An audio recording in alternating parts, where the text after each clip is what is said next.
अरे अरे अरे चेतना, देख देख तेरी माँ गवार की गवार है, आज भी लकड़ी लेकर आ रही है। इसको मैं कितने भी अच्छे से रख लूं ना, लेकिन इसने गवार का गवार ही रहना है। छी, ये मम्मी की हरकतें ना कभी खत्म ही नहीं हो सकती, जाहिल की जाहिल ही रहेंगी। पापा मैं बता रही हूँ, मेरे ना दोस्त आ रहे हैं, उनके सामने मैं इनको तो मम्मी नहीं बुलाऊंगी।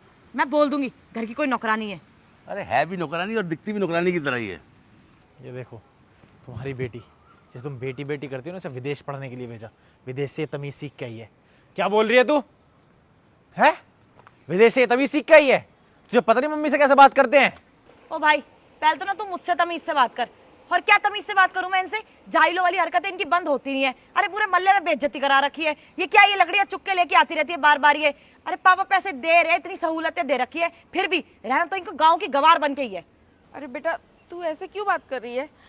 तू विदेश से पढ़ के आई है और तमीज भूल गई है माँ से बात करने की। माँ तो माँ होती है, माँ से ऐसे क्यों बात कर रही है? अरे मम्मी, ये नौटंकी ना मेरे सामने करने की जरूरत नहीं है। और हाँ, गलती होगी मेरी कि 2 साल बाद भी ना मैं यहाँ पे वापस आ गई। तब अच्छी खासी जिंदगी थी मेरी, वहाँ पे ऐशो आराम से जीती थी, इतना बड़ा घर, फ्रीडम, सारी चीजें। और यहाँ पर ये सारी चीजें देखनी पड़ती है। अरे मेरे दोस्त आएंगे, अभी क्या देखेंगे कि मेरी माँ ये नौकरानियों वाली हरकतें करती है। पापा तुम्हारे सामने ये मम्मी की बेइज्जती कर रही है और तुम चुपचाप खड़े हो। सुन मेरी बात, छोटी बहन है तू, तमीज में रह ले। मम्मी के बारे में एक वर्ड ना सुनने का हूँ।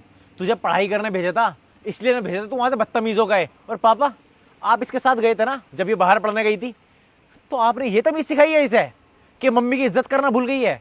अरे मम्मी अगर लकड़ी लेके भी आ रही है तो तुझे क्या जोर पड़ रहा है? और तू अपने दोस्त मम्मी को नौकरानी बोलेगी तो शर्म नहीं आ रही? हाँ तो अपनी माँ बोलूंगी अपने दोस्तों के सामने, बेइज्जती करा लूं। मेरे जब दोस्त है ना स्टैंडर्ड के हैं। अरे आप क्या समझोगे, आपके भी दोस्त होंगे आवारागर्द जैसे, क्योंकि खुद ने तो कुछ करा नहीं है जिंदगी में। और मैं बाहर से पढ़ के आई हूँ, एक इज्जत है मेरी और स्टैंडर्ड है। अगर इन जैसे लोगों में अपनी माँ बोलने लग गई ना तो मेरी बेइज्जती हो जाएगी। तो नौकरानी वाली हरकत है ना, तो नौकरानी ही बोलूंगी।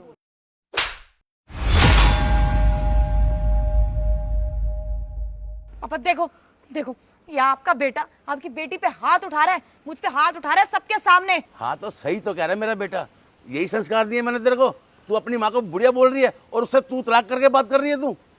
पापा आपका दिमाग खराब हो गया क्या? क्या बकवास बातें कर रहे हो आप ये? या बुढ़ापे में दिमाग सटी आ गया है, या इस बुढ़िया ने कुछ सिखा दिया होगा? दोनों बुढ़ा बुढ़ी और ये मेरे सर पर चढ़ के नाच रहे हैं, बदतमीजी कर रहे हैं। अबे अब्रॉड से पढ़ के आई हूँ, अब्रॉड से। तेरे को पता भी है कितने की सैलरी मिलेगी मुझे अगर पहली नौकरी लग गई? 5 लाख मिनिमम।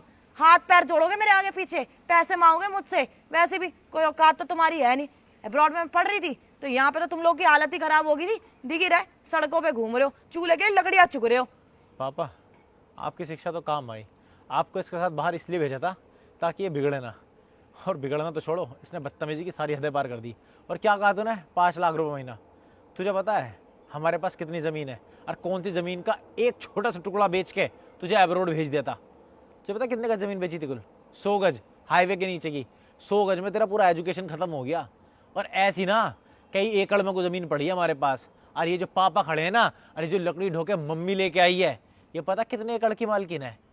तेरे 50 साल की सैलरी जो बनेगी ना, इनकी 1 एकड़ की जमीन की वैल्यू है। और महीने की बात कर रही है। घेर में पता कितनी भैंस खड़ी है? अगर उन भैंस का 4 टाइम का दूध निकाल दिया ना, तेरे 5 लाख रुपए तैयार हो जाएंगे।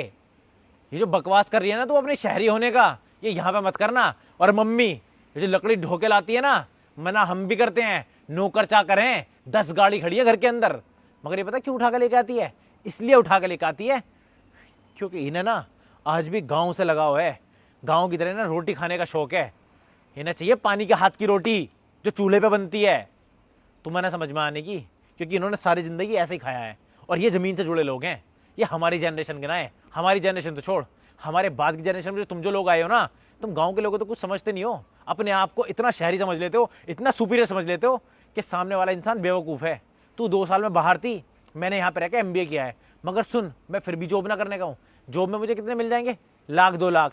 तुझे 5 लाख। भाई मेरे घेर में ना 10-10 लाख रुपए की इनकम है महीने की। और ज़मीन वो तो भूल ही जा तू, कॉलोनी काट रखी है मम्मी ने बैठ के। आई बड़ी हमें सैलरी बताने वाली। आई एम सॉरी भैया, सॉरी मम्मी, सॉरी पापा। मुझे तो पता ही नहीं था कि हमारे पास इतनी ज़मीन है, इतना पैसा है। मुझे तो लगता था कि बड़ी मुश्किल से जो एक जमीन है वही बेच के मुझे पढ़ाया है। मुझे माफ कर दो, आई एम सॉरी।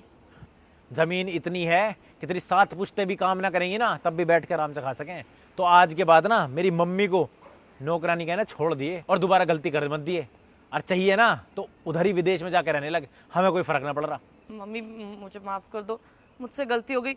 मैंने आपसे इतनी बदतमीजी से बात करी, मुझे आपसे ऐसे बात नहीं करनी चाहिए थी। मेरा ना दिमाग ही फिर गया बाहर जाके, सारे संस्कार सारी तमीज मैं भूल गई। मम्मी प्लीज मुझे माफ कर दो। कोई बात नहीं बेटा, तू चल मेरे साथ, मैंने सब कुछ तेरे पसंद का बनाया है। और हाँ, ये बात ना यहीं पे ख़त्म हो जानी चाहिए, घर में नहीं जानी चाहिए। चल बेटा, चल बेटा, तू भी चल। ठीक है, चल घर।